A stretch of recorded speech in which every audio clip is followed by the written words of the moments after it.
Hi, and welcome to another book review by Decoded. My name is Mike McMillan, and today I'm going to be talking about the book Superbloom by Nicholas Carr. So let's get started. Let me start with a little quote from the author. If you don't live by your own code, you'll live by another's.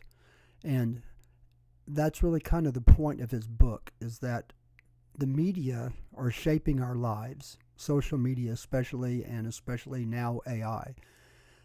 And if we allow this to keep on happening, we will be living by the social media companies' codes and not by our own. Carr starts off the book talking about two people, Charles Horton Cooley and Mark Zuckerberg. Both of them believe that more efficient communication is better and better for society. The more types of communication we have are better, and the more efficient communication is at getting information out to the public will lead to better lives. They both believe that more communication leads to more groups with common interests, and so that, if you're interested in something in particular, you'll find them on social media. In the old days, that would be from books and magazines and TV shows. And that's really an idea that Cooley pushed.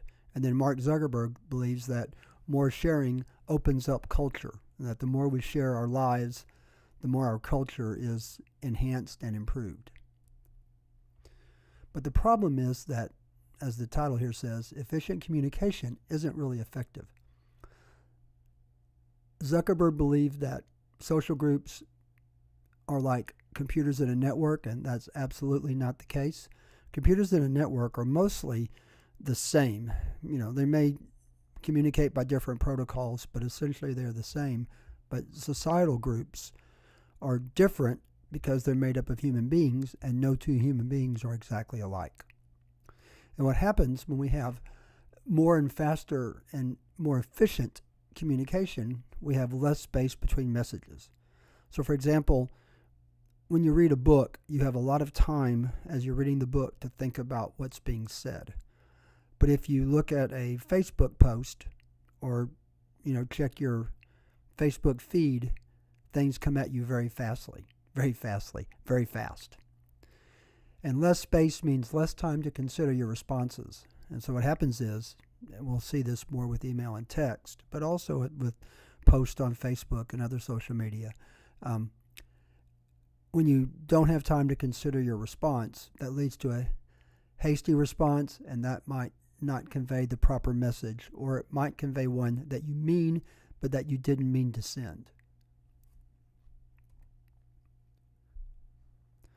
The book then goes on to talk about the big media explosion of the 50s through the 70s, where book publishing, radio, TV, magazines, all these things really exploded out into the public. But most of all of them up to at least the 70s were analog media. TV, radio, records, even tapes and other types of music. All those were analog and not digital, and so they couldn't be sent out to the public as quickly as digital media are now. And what that meant was access to the analog media, for one thing, it was more regulated, and also it had more friction, meaning it was harder to obtain the media. It wasn't so easy just to grab the latest piece of music or to read the latest news. You had to actually go out and get it. But when media went digital, that opened up media creation to the multitude. So, in the past, big record companies, major news corporations, those were the people producing media. Now, anybody can do it. And what that means is that when anybody can produce content, we have no way to know how reliable or how trustworthy it is.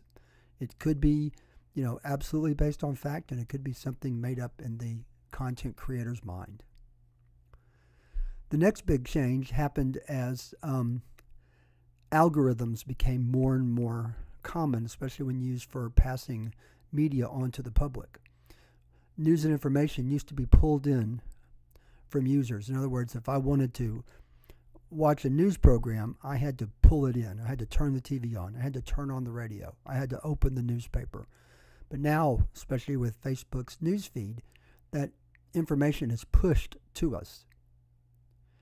And what that means is that because more information is pushed to us faster and in shorter bites, we're being more influenced by those shorter bursts of information. I don't remember who the theorist was, but and in fact, it may not have been a theorist, it might have just been a poet.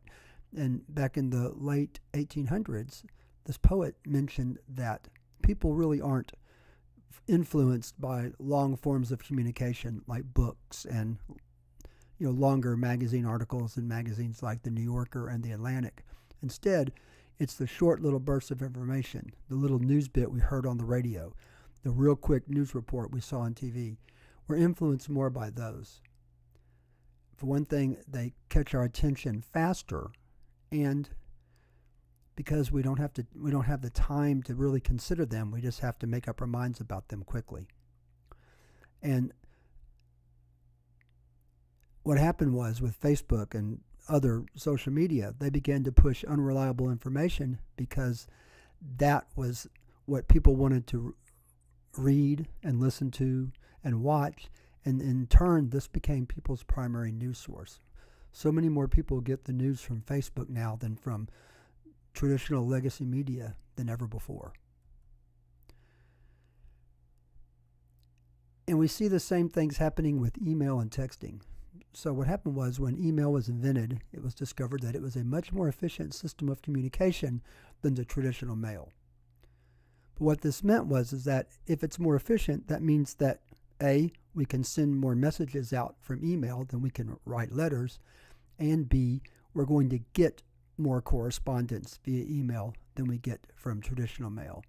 And so what happens is that email begins to take over the day, and we have to respond faster and faster because of the so many email messages that we get.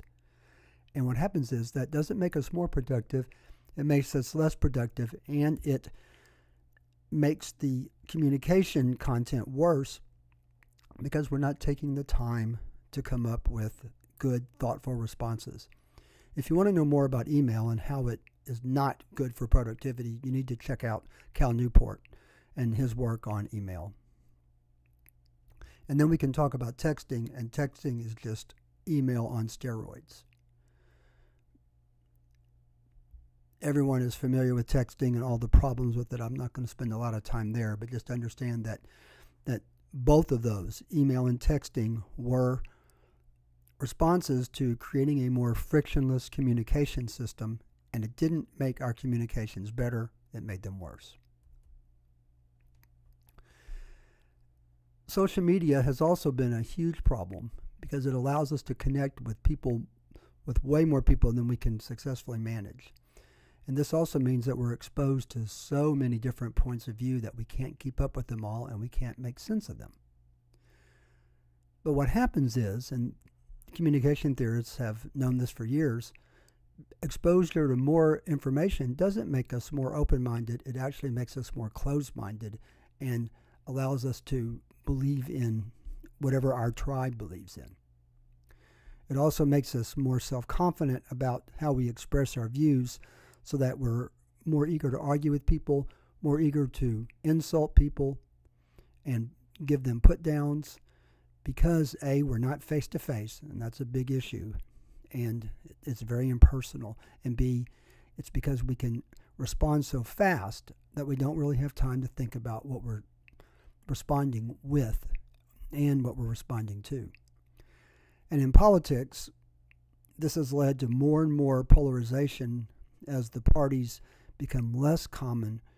I'm talking here just about the Democrats and Republicans particularly. And people are just, more set in their ways and more set in their beliefs and their politics than they were before social media.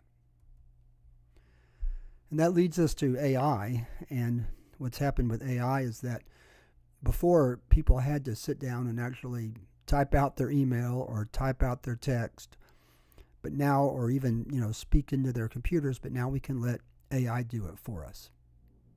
AI can take over all of our social media interaction, and we can have it pretend to be us to the point where we may actually believe that it is us. With AI, we don't need to learn to write, to draw, how to play musical instruments and create music, write computer programs, really do anything creative, because AI companies are making AI agents or AI systems that are able to do this. So they can take over both the most meaningless work that we do and even attempt to take over some of the more creative things that we do. But as researchers are beginning to discover, these creations that AI makes up actually become way more average than anything that humans can create, because what AI is doing is it's using probabilities to predict what to create.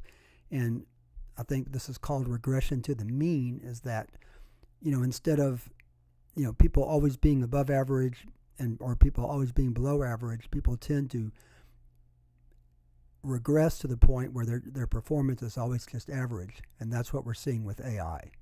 AI is just creating average work that the average person could create. So some conclusions from this book. Carr states that it's probably too late for us to change our media environment. It's become too well entrenched in our lives. But what we can do instead is that we can agree to just say no. We can say no to AI.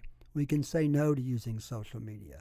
We can say no to just constantly having to respond to email. Again, I direct you to Cal Newport. He has a great YouTube channel, and he writes for the New Yorker and several other publications. Look into what he has to say about all these things. What we need to do is we need to change ourselves. We need to get off the screens and get out in our lives and live life out in the real world. At the end of the book, Carr tells a story about the famous Dr. Johnson in a conversation he had where the person he was talking to was talking about how a famous philosopher, I believe his name was George Berkeley, stated that all reality is really just in our minds, so that nothing is really real. And everything that we experience is just experienced in the mind. And so what Johnson did was he went up and kicked a rock and said, no, kicking this rock made my foot hurt, and I'm experiencing that not so much as a mental image, but the physical sensation of pain. And what we need to do in our lives is get out and kick more rocks. So thanks very much for listening and watching. And if you like what I'm talking about here, please like and subscribe.